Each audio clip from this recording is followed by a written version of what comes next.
ಹೆಸರಲ್ಲಿ ಏನಿದೆ? ಹೆಸರಲ್ಲೆಲ್ಲ ಇದೆ. ನಿಮ್ಮನ್ನು ಹೆಂಗೆ ಗುರ್ತಿಡಿಬೇಕು ನಾನು? ಹೆಸರಿಂದ ತಾನೇ.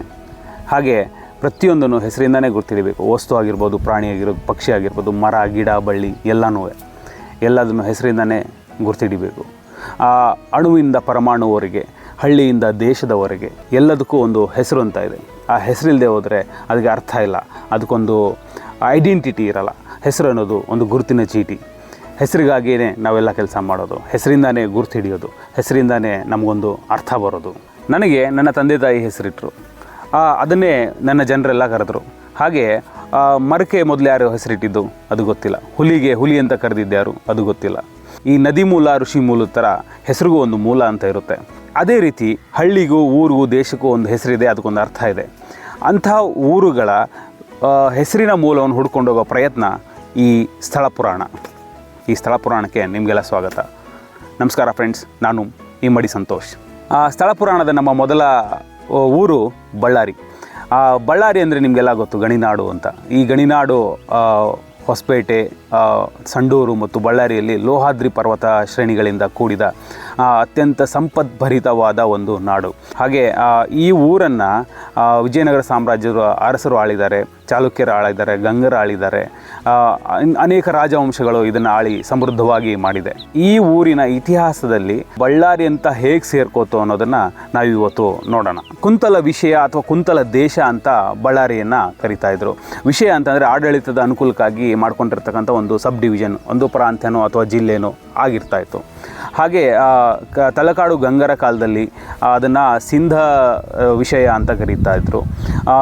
ಬ್ರಿಟಿಷರ ಕಾಲದಲ್ಲಿ ತಮಿಳುನಾಡು, ಆಂಧ್ರ ಪ್ರದೇಶ ಮತ್ತು ಕರ್ನಾಟಕದ 27 ಜಿಲ್ಲೆಗಳಿಗೆ ರಾಜಧಾನಿಯಾಗಿತ್ತು. ಬಳ್ಳಾರಿ ಏಕಶಿಲಾ ಗುಡ್ಡದ ಸುತ್ತ ಬೆಳೆದಿರುವಂಥ ಒಂದು ಊರು. ಬಳ್ಳಾರಿ ಅನ್ನೋ ಹೆಸರು ಹೇಗೆ ಬಂತು ಅಂತ ನೋಡೋಣ. ಬೈಲೂರಿನ ಶಾಸನದಲ್ಲಿ ಬಳ್ಳಾರಿ ಅನ್ನೋ ಪದ ಪ್ರಯೋಗ ಆಗಿದೆ. ಹಾಗೆ ಜನ್ನನ ಯಶೋಧರ ಚರಿತೆಯಲ್ಲಿ ಬಳ್ಳಾರಿ ಅನ್ನೋ ಪದ ಪ್ರಯೋಗ ಆಗಿದೆ. ಹಾಗೆ ನೋಡಿದರೆ ಇದಕ್ಕೆ ಸುಮಾರು 16 ಶತಮಾನಗಳ ಇತಿಹಾಸ ಇರೋದು ನಮಗೆ ಸ್ಪಷ್ಟವಾಗಿ ಗೊತ್ತಾಗುತ್ತೆ. ಆದರೆ ಪುರಾಣಗಳ ಇತಿಹಾಸಗಳ ಪ್ರಕಾರ ಅಥವಾ ಜನಪದ ಕಥೆಗಳ ಪ್ರಕಾರ ಬೇರೆಯೇ ಒಂದು ಕಥೆಗಳಿದೆ. ಅದರಲ್ಲಿ ಮಲ್ಲಾರಿಯನ ಕಥೆಯೂ ಒಂದು. ಮಲ್ಲಾರಿ ಒಬ್ಬ ಶಿವಭಕ್ತ. ಬಳ್ಳಾರಿಗೆ ಬಂದಾಗ ಅವನಿಗೆ ಪೂಜೆ ಮಾಡಲಿಕ್ಕೆ ಶಿವಲಿಂಗ ಸಿಗೋದಿಲ್ಲ.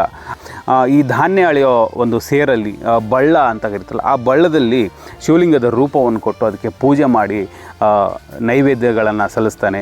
ಹಾಗಾಗಿ ಅದಕ್ಕೆ ಬಳ್ಳಾರಿ ಅನ್ನೋ ಹೆಸರು ಬಂತು. ಮಲ್ಲಾರಿಯ ಬಳ್ಳದಲ್ಲಿ ಹರನನ್ನು ಪೂಜೆ ಮಾಡಿದ ಜಾಗಕ್ಕೆ ಬಳ್ಳಾರಿ ಅನ್ನೋ ಹೆಸರು ಬರುತ್ತೆ. ಅದಕ್ಕೆ ಮಲ್ಲೇಶ್ವರ ಅನ್ನೋ ಗುಡಿಯನ್ನು ನಂತರ ಕಟ್ಟಿಸಿ ಈಗಲೂ ಕೂಡ ಅದು ಕೋಟೆಯಲ್ಲಿ ಬಳ್ಳಾರಿಯ ಜನರು ಆರಾಧನೆಯನ್ನು ಮಾಡ್ತಾ ಇದ್ದಾರೆ. ಇದು ಒಂದು ಕಥೆ. ಹಾಗಾದರೆ ಇನ್ನೊಂದು ಕಥೆ ಇದೆ, ಅದನ್ನು ಏನಂತ ನೋಡೋಣ ಬನ್ನಿ. ಚಂಡಮಾರಿ ಅಷ್ಟೋತ್ತರ ಶತಾವಳಿಯಲ್ಲಿ ಬಳ್ಳಾರಿ ಅನ್ನೋ ಹೆಸರು ಬರುತ್ತೆ. ಅದು ನಮ್ಮನ್ನು ಬಳ್ಳಾರಿ ಕುಲದ ಕಡೆಗೆ ಕೈ ತೋರಿಸ್ತದೆ. ಅದು ಏನಂತಂದರೆ ಬಳ್ಳಾರಿ ಸುತ್ತಮುತ್ತ ಬಳ್ಳಾರಿ ಅಂತ ಬುಡಕಟ್ಟು ಇತ್ತು. ಅಲ್ಲಿ ಒಂದು ಉಗ್ರ ದೇವತೆ ನೆಲೆಸಿದ್ಲು. ಆಕೆ ಹೆಸರು ಬಳ್ಳಾರಿ ಅಂತ. ವನದಲ್ಲಿ ವಾಸ ಮಾಡುವಂಥ ಉಗ್ರ ದೇವತೆ. ಎಕ್ಕಲದೇವಿ, ಮಾರಬ್ಬೆ, ಮಾರೀಚೆ, ಚಂಡಿಕೆ ಈ ಥರದ ಒಂದು ಉಗ್ರ ದೇವತೆಗಳ ಮತ್ತೊಂದು ರೂಪನೇ ಬಳ್ಳಾರಿಯಾಗಿತ್ತು. ಈಕೆ ಬಳ್ಳಾರಿ ಸುತ್ತಮುತ್ತ ಇದ್ದಂತಹ ರಾಕ್ಷಸರನ್ನು ಸಂಹಾರ ಮಾಡಿ ಬಳ್ಳಾರಿಯಲ್ಲಿ ನೆಲೆಗೊಳ್ತಾಳೆ. ಆಕೆಯೇ ಈಗಿನ ಬಳ್ಳಾರಿ ನಗರದ ಅಧಿದೇವತೆ ಬಳ್ಳಾರಿ ದುರ್ಗಮ್ಮ. ಇದು ವಿದ್ವಾಂಸರ ಅಭಿಪ್ರಾಯ. ಏನೇ ಆಗಲಿ, ನಮ್ಮ ಊರುಗಳಿಗೆ ಹೇಗೆ ಹೆಸರು ಬಂತು, ಅದರ ಹಿಂದಿರುವ ಮೂಲ ಕಥೆ ಏನು, ಅದನ್ನು ನಾವು ಹೇಗೆ ಬಳಕೆಯಲ್ಲಿ ತರ್ತಾ ಇದ್ದೀವಿ ಅನ್ನೋದನ್ನು ತಿಳ್ಕೊಂಡ್ರೆ ಅದೊಂದು ಖುಷಿನೇ ಬೇರೆ, ಅದ್ರ ಮಜಾನೇ ಬೇರೆ. ಸೊ ಫ್ರೆಂಡ್ಸ್, ಹೆಸರಲ್ಲಿ ಏನಿದೆ ಅಂತ ಕೇಳಿದರೆ ಹೆಸರಲ್ಲಿ ಕಥೆ ಇದೆ, ಅದರ ಮೂಲದಲ್ಲಿ ಒಂದು ಇತಿಹಾಸ ಇದೆ, ಅದಕ್ಕೊಂದು ಅರ್ಥ ಇದೆ.